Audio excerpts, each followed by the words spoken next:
হ্যাঁ শুরু করো। এই সবাই আঙ্গুল জায়গা মতো ধরো। একদিনে সবার আঙ্গুল আছে? ও যাওয়ার আঙ্গুল নাই। আঙ্গুল ধরো জায়গা মতো। হ্যাঁ হ্যাঁ হাফসা শুরু করো। একদিন পিঁপড়েটি দেখলো গাছের নিচে একজন লোক দাঁড়িয়ে আছে। তখন না তার হাতে তীর ধনুক। লোকটা জোরে বলো। ধনুক তুমি জোরে বলো। পায়রাটিকে মারতে গেল। তখন পিঁপড়েটি লোকটার পায়ে অনেক জোরে কামড় দিল। লোকটা পায়ের ব্যথায় করতে লাগলো।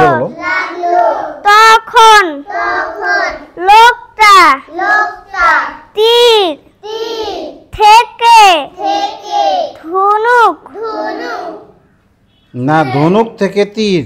ধনুক থেকে তীর ছুটে গেল। কিন্তু তীরটা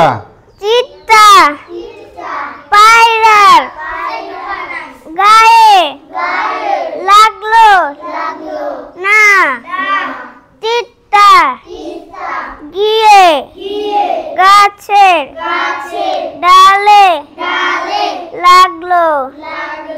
পায়রাটি সাথে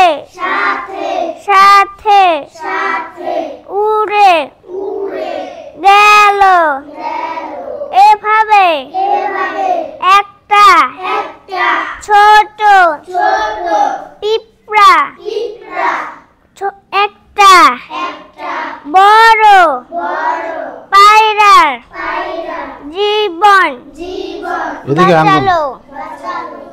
এই যে আমি সরে গেলে আঙ্গুল জায়গা থাকে না কেন? একটা একটা করে শব্দ বললে একটা একটা করে আঙ্গুল যাবে। এটা ভুল হইলে তো এটা ক্ষমার অযোগ্য। এই যে এখানে এই যে ওর সমস্যা, আমি যাই আর আঙ্গুল সরে যায়। এই যে ওর সমস্যা, এই যে ওর সমস্যা, এত সমস্যা হলে কীভাবে হবে বলো? ঠিক আছে, আঙ্গুল অবশ্যই জায়গায় রাখতে হবে। হ্যাঁ ঠিক আছে, আঙ্গুল জায়গায়